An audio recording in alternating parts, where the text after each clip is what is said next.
Oh,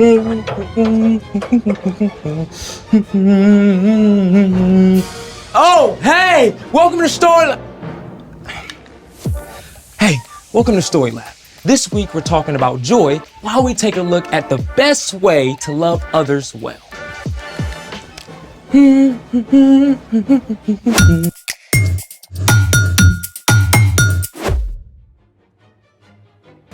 I'm Zeke.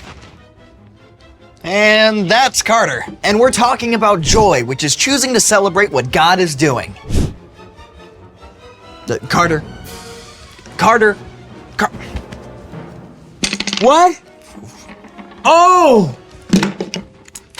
Hey, I'm Carter. I already said that. And we're talking about... Yep, already did that. Sorry, I just got a little carried away. You wanna let us in on your tunes? Sure thing. Ooh. What is this? Tchaikovsky's 1812 Overture. Oh, I didn't know classical music was your jam. Yeah, well, this piece uses live cannons. Wait, what? Hold the bus!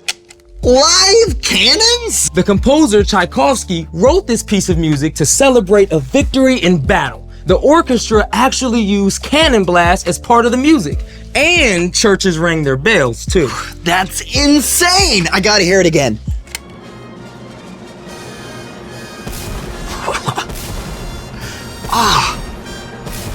So, do orchestras still use actual cannons when they play this piece? Sometimes if it's outside, but a lot of the time they just pop a balloon or use a pre-programmed electronic drum pad. Yikes! I guess that's one way to celebrate. I've got a better way we can celebrate. I'm in. How do you feel about confetti? Positive! Well, that was positively underwhelming. You can't just toss confetti, you have to launch it. Ah, I see where this is going. Let's make it!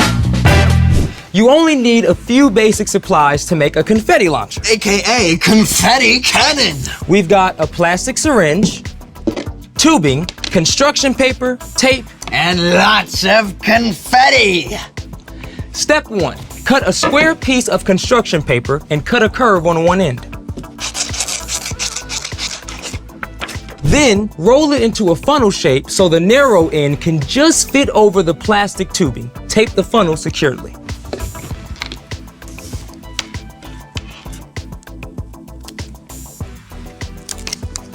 Thank you.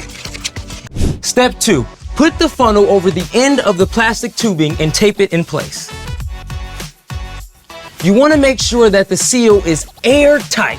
Okay, whew, ready for confetti? Oh, hey, that rhymes. Ready for confetti with a Yeti who likes spaghetti? Yes, ready. All right.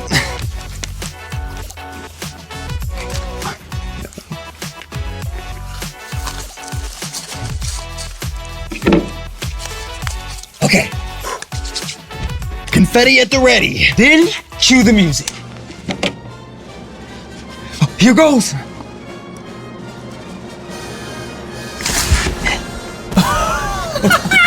That was great. That was amazing. Let's see it again.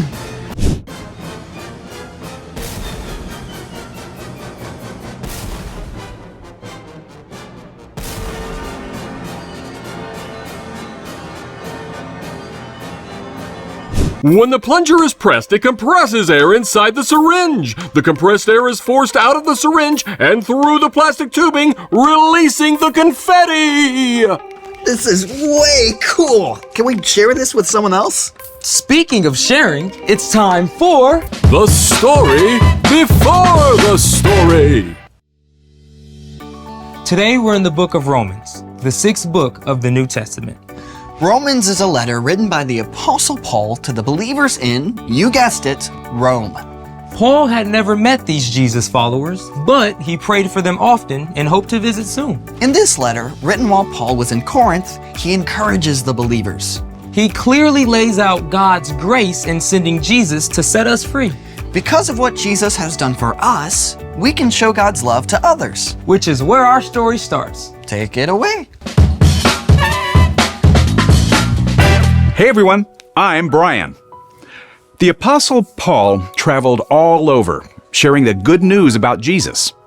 Now, Paul covered a lot of ground, but still, he couldn't be everywhere all at once. So, when Paul started hearing about the believers in Rome, he sat down and wrote them an epic letter. I, Paul, am writing this letter. I serve Christ Jesus. I've been appointed to be an apostle. God set me apart to tell others his good news. Paul went on to detail how those who follow Jesus are set free from sin, from the wrong things they've done. And because of that, their lives can begin to look different. Don't live the way this world lives. Let your way of thinking be completely changed. And as we follow Jesus, God begins to change the way we think. And it starts to play out in how we treat the people around us. Love one another deeply. Honor others more than yourselves. Then Paul got down to the nitty-gritty, what loving others can really look like. Be joyful with those who are joyful. Be sad with those who are sad. Short and simple, right? But let's take a closer look. Be joyful with those who are joyful. Be sad with those who are sad. There's a big word that relates to both of these things. Empathy. Empathy means that you are aware of how someone else is feeling, and you can imagine what it might be like to be in their position. Another way to say this is putting yourself in someone else's shoes. Okay, that doesn't mean actually putting on someone else's shoes, but you can use your imagination to think about how you would feel if what happened to them happened to you. It can help you be a really good friend. When Paul told us to be joyful with those who are joyful and sad with those who are sad, he simply meant we can love others well by showing empathy. But that's not always easy. I mean, maybe your friend is really excited about their math grade, even though it doesn't seem like a big deal to you. You can think about how hard your friend worked to get that grade and share the excitement with them. You totally rocked that test. Sometimes it means celebrating someone even if they got something you didn't. It might be that your big brother got picked for the traveling team and you didn't. I mean, that is hard, right? Of course you're disappointed, but instead of dragging your brother down, you can still congratulate your brother and choose to be happy for him, even while you're still sad for yourself. Way to go. You totally deserve this. Now, let's look at the flip side. Be sad with those who are sad. Now, honestly, when a friend is sad or upset, it can feel uncomfortable. I mean, you just want them to be happy again. But sometimes the very best thing you can do is just be with them and let them know that you see how they feel. I'm really sorry this happened to you. I'd be sad too. In fact, sometimes people need somebody to be sad with them for a while so that they're able to be happy again later. Having empathy is not always easy, but it is a skill that you can learn. Start by paying attention to your friends' faces. If they're looking up or looking down, if they seem nervous or excited or bummed out. Reading and watching stories about people who are different from you is also a great way to practice putting yourself in somebody else's place. The more you learn to put yourself in someone else's shoes, the more you'll be able to show God's love to others, as Paul encouraged the Romans. Be joyful with those who are joyful. Be sad with those who are sad. The end. Whew. Paul left us with some pretty big shoes to fill. Shoes, huh?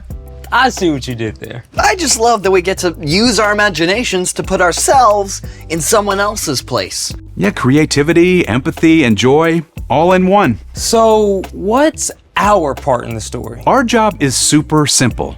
Practice empathy. Practice celebrating when someone you know is happy. And practice listening and being present when they're sad. If your friend makes it to the top of the rock climbing wall or decorates their first cake, Cheer them on. make a big deal of it. But if they just scraped their knee or found out they have to move away, you should be there with them just to be sad with them. Sometimes just being present with someone is the best thing you can do. That's absolutely right. Choosing to be with somebody in their sadness might even help them to be able to find joy, even if it's not right away. If empathy doesn't feel easy, ask God for help. Because empathy is God's idea. Exactly. And when we follow Jesus, we can learn to see and respond to others like Jesus. See you next time. So, here's the thing. You can help others find joy. And confetti is a great way to start, so I supersized the cannon. You ready? I'm ready. Okay, 3, 2, 1. Look at it! It's everywhere! I feel the joy, One more bro. in. Whoa! There it goes! Oh, look at it. Oh. Now maybe we should empathize with whoever has to clean this up. You mean like us? Oh. Right. Thanks for joining us in the Story Lab. See you next time. I got the floor. I'm gonna go to the bathroom right quick. I'll be right back. Okay. Leaving this for me to do? What'd you say?